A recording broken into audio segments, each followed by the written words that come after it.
Dear aspirants, welcome back to our YouTube channel. तो चलिए start करते हैं आज की जीएस की बहुत ही महत्वपूर्ण क्लास। आज का टॉपिक है भारत, कर्क रेखा एवं मानक समय रेखा। इससे बार बार एग्जाम्स में क्वेश्चन पूछे जाते हैं। अगर आप इस चैनल पर नए हैं तो प्लीज़ इस चैनल को सब्सक्राइब ज़रूर करें, ताकि आपको ऐसे ही महत्वपूर्ण क्लासेस के साथ, कॉन्सेप्ट के साथ आपको हर टॉपिक क्लियर हो। ठीक है। और इस क्लास को स्टार्ट से लेके एंड तक ज़रूर देखिएगा। एंड में मैंने कुछ क्वेश्चंस रखे हुए हैं, तो उसके आंसर्स भी आपको लगाने हैं। इसमें प्रीवियस ईयर क्वेश्चंस को भी मैंने यहाँ पर रखा हुआ है।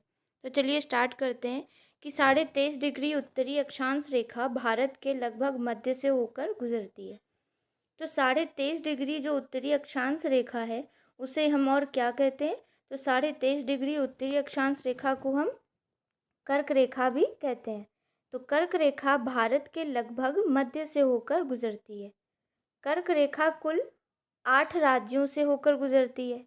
कर्क रेखा कुल कितने राज्यों से होकर गुजरती है? तो कर्क रेखा कुल भारत में 8 राज्यों से होकर गुजरती है, जिनका पश्चिम से पूर्व की ओर जो क्रम है वह है, सबसे पहले पश्चिम से आएगा गुजरात, राजस्थान, मध्य प्रदेश, छत्तीसगढ़, झारखंड, पश्चिम बंगाल, त्रिपुरा और मिज़ोरम।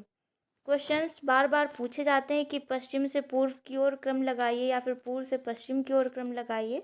तो इस तरह से आपको याद रखते हुए चलना है। तो चलो इसको हम थोड़ा सा मैप पे समझ लेते हैं। मैप पे समझते हुए चलेंगे कि पश्चिम से पूर्व की ओर जो क्रम है राज्यों का वो क्या है। तो सबसे पश्चिम में आएगा आपका गुजरात। यहाँ पर थोड़ा सा बॉर्डर लगता है राजस्थान का कर्क रेखा से, और ये है मध्य प्रदेश, फिर छत्तीसगढ़, फिर झारखंड और ये पश्चिम बंगाल। यहाँ आएगा आपका त्रिपुरा और ये मिज़ोरम।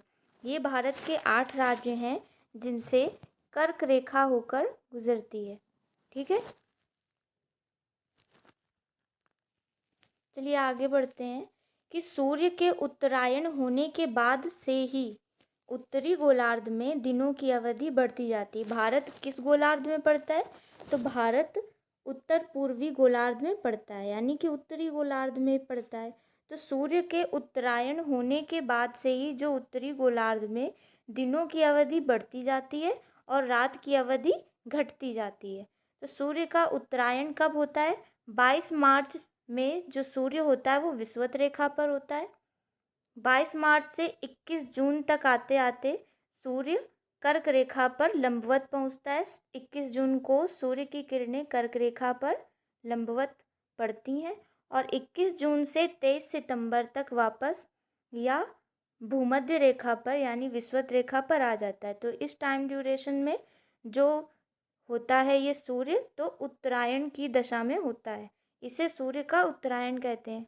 और सूर्य का दक्षिणायन कब होता है? तो 23 दिसंबर से 22 दिसंबर तक सूर्य मकर रेखा पर होता है और 22 दिसंबर से 22 मार्च तक सूर्य विषुवत रेखा की ओर आता है। तो ये जो टाइम ड्यूरेशन होता है इसको सूर्य का दक्षिणायन कहते हैं। नेक्स्ट आते हैं कि माही नदी कर्क रेखा को 2 बार काटती है। क्वेश्चन आता है कि कौन सी नदी कर्क रेखा को 2 बार काटती है? तो इसका आंसर है माही नदी कर्क रेखा को 2 बार काटती है। कर्क रेखा के सबसे नज़दीक पड़ने वाले नगर कौन से हैं? क्वेश्चंस इससे बार बार पूछे जाते हैं, तो उसको याद करते चलना है कि कर्क रेखा के सबसे नज़दीक में पड़ने वाले जो नगर हैं वो हैं अगरतला, गांधीनगर, जबलपुर, भोपाल, उज्जैन, कोलकाता, अहमदाबाद और वाराणसी। ये ऐसे नगर हैं जो कर्क रेखा से बहुत ही नज़दीक में पड़ते हैं और इन सिटीज़ से बार बार क्वेश्चंस बन चुके हैं। तो चलिए और आगे बढ़ते हैं कि भारत की मानक समय रेखा क्या है और यह कहाँ से होकर गुजरती है और कितने राज्यों से होकर गुजरती है। तो भारत की मानक समय रेखा 82.5 डिग्री पूर्वी देशांतर होती है। भारत की जो मानक समय रेखा निर्धारित की गई है वह 82.5 डिग्री पूर्वी देशांतर है। भारत की मानक समय रेखा और ग्रीनविच मीन टाइम में 5 घंटे 30 मिनट का अंतर है, यानी कि इंडियन स्टैंडर्ड टाइम भारत का मानक समय ग्रीनविच मीन टाइम से 5.5 घंटे आगे है। ग्रीनविच मीन टाइम 0 डिग्री देशांतर रेखा है। 0 डिग्री देशांतर रेखा जो है वह क्या है, ग्रीनविच मीन टाइम रेखा है, जो कि लंदन से ली गई है। यह 5.5 घंटे भारत से पीछे, यानी कि भारत का जो समय है वो ग्रीनविच मीन टाइम से 5.5 घंटे क्या है, आगे है। भारत का देशांतरीय विस्तार वृहद होने के कारण गुजरात से अरुणाचल प्रदेश तक स्थानीय समय में लगभग 2 घंटे का अंतर होता है। देखो, भारत की जो देशांतरीय स्थिति है वो बहुत ही ज़्यादा विस्तृत है। इस वजह से जो गुजरात का समय है और अरुणाचल प्रदेश का समय है, इन दोनों के मध्य लगभग 2 घंटे का अंतर पाया जाता है। कि अगर सूर्य सबसे पहले अरुणाचल प्रदेश में निकलता है, तो सूर्य अगर 6 बजे अरुणाचल प्रदेश में निकल रहा है, तो गुजरात का जो सूर्योदय का टाइम होगा उस दिन का, तो वो होगा 8 बजे का। ठीक है, तो इस तरह से 2 घंटे का अंतर पाया जाता है। भारत की मानक समय रेखा कुल 5 राज्यों से होकर गुजरती है। भारत की मानक समय रेखा कुल कितने राज्यों से होकर गुजरती है, तो 5 राज्यों से होकर गुजरती है। जिसका उत्तर से दक्षिण की ओर क्रम क्या है, तो वह है उत्तर प्रदेश, मध्य प्रदेश, छत्तीसगढ़, ओडिशा और आंध्र प्रदेश। अगर क्वेश्चन आए कि जो मानक समय रेखा है भारत की, वह उत्तर प्रदेश से पहले किस देश से होकर गुजरती है, तो उत्तर प्रदेश के पहले कौन सा देश आता है यहाँ पर, नेपाल।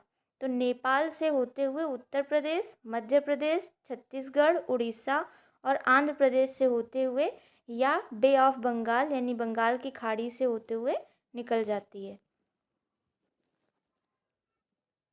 चलिए आगे बढ़ते हैं कि पृथ्वी पर कुल 360 देशांतर रेखाएं होती हैं। पृथ्वी पर कुल 360 देशांतर रेखाएं होती हैं। 0 डिग्री से 180 डिग्री तक जाने पर पूर्व में और 0 डिग्री से 180 डिग्री तक जाने में पश्चिम में। तो पूरी 360 देशांतर रेखाएं होती हैं।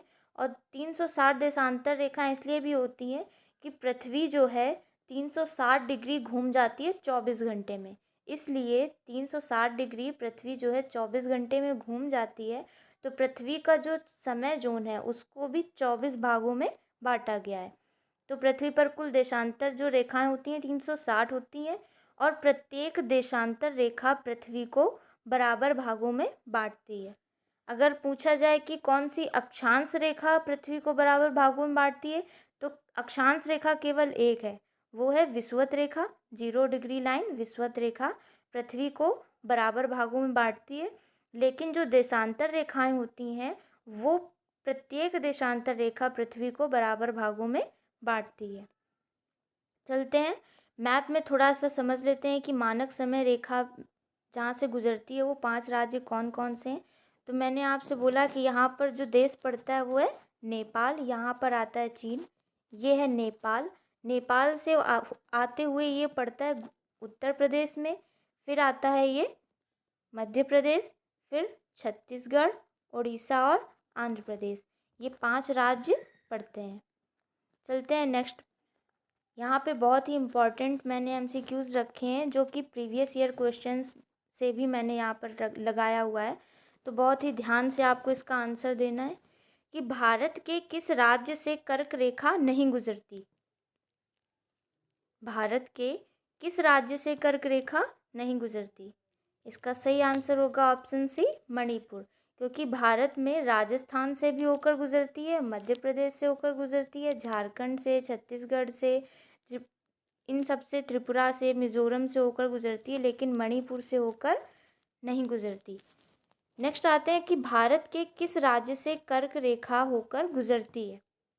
भारत के किस राज्य से होकर कर्क रेखा गुजरती है, तो इसका सही आंसर होगा ऑप्शन डी, झारखंड। बिहार से होकर नहीं गुजरती, पंजाब से भी नहीं और यूपी से भी नहीं। चलते हैं नेक्स्ट क्वेश्चन पे कि कितने भारतीय प्रदेशों से होकर कर्क रेखा गुजरती है। इसका सही आंसर होगा ऑप्शन बी, 8 राज्यों से। नेक्स्ट क्वेश्चन, कर्क रेखा किस राज्य से होकर गुजरती है। तो इसका सही आंसर होगा ऑप्शन डी, इन सभी से। एमपी से, त्रिपुरा से, मिजोरम से, इन सभी से कर्क रेखा होकर गुजरती है। चलते हैं नेक्स्ट क्वेश्चन पे। निम्न में से कौन सा कर्क रेखा से निकटतम दूरी पर है? कौन सा नगर कर्क रेखा से सबसे निकटतम दूरी पर है? तो वह होगा भोपाल। वैसे तो सभी हैं, लेकिन इन सभी ऑप्शंस में से सबसे निकटतम दूरी पर स्थित है भोपाल। चलते हैं नेक्स्ट क्वेश्चन पे। कौन सी अक्षांश रेखा भारत को लगभग 2 भागों में बांटती है? इसका सही आंसर होगा 23.5 डिग्री नॉर्थ। कर्क रेखा, जो कर्क रेखा है, वह भारत को 2 भागों में बांटती है। नेक्स्ट क्वेश्चन पे चलते हैं कि निम्न में से कौन सा राज्य कर्क रेखा के उत्तर में स्थित है? कर्क रेखा में नहीं, कर्क रेखा के उत्तर में स्थित है। तो मणिपुर कर्क रेखा के उत्तर में स्थित है। The right answer will be option B. चलते हैं नेक्स्ट क्वेश्चन पे कि कौन सी नदी कर्क रेखा को 2 बार काटती है? इसका सही आंसर होगा ऑप्शन सी, माही नदी। नेक्स्ट क्वेश्चन, भारत की मानक समय रेखा क्या है? इसका सही आंसर होगा ऑप्शन सी, 82.5 डिग्री पूर्वी देशांतर जो है वह भारत की मानक समय रेखा है। और भारत का मानक समय किस स्थान से लिया गया अगर पूछा जाए तो इलाहाबाद के नैनी नामक स्थान से लिया गया है। चलते हैं नेक्स्ट क्वेश्चन पे कि भारत का मानक समय एवं ग्रीनविच माध्य में कितना अंतर पाया जाता है?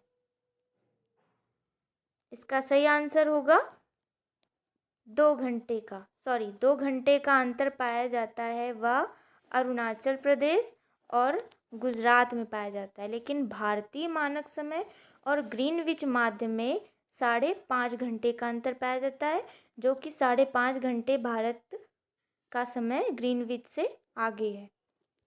चलते हैं नेक्स्ट क्वेश्चन पे कि भारतीय मानक समय रेखा किस नगर से होकर गुजरती है? इसका सही आंसर होगा option D, Allahabad. Next question, भारतीय मानक समय निम्न में से किसके समीप से लिया गया है? अभी मैंने बताया था, तो इसका सही आंसर होगा ऑप्शन ए, इलाहाबाद के नैनी से। आई होप आपको ये वीडियो पसंद आया होगा। तो ऐसी ही मोस्ट इम्पॉर्टेंट वीडियोस के लिए, मोस्ट इम्पॉर्टेंट टॉपिक्स पे बने क्वेश्चन आंसर्स के लिए इस चैनल को प्लीज़ लाइक, सब्सक्राइब और शेयर ज़रूर करें। मिलते हैं ऐसे ही इम्पॉर्टेंट क्लास के साथ नेक्स्ट वीडियो में। तब तक के लिए थैंक यू, शुक्रिया।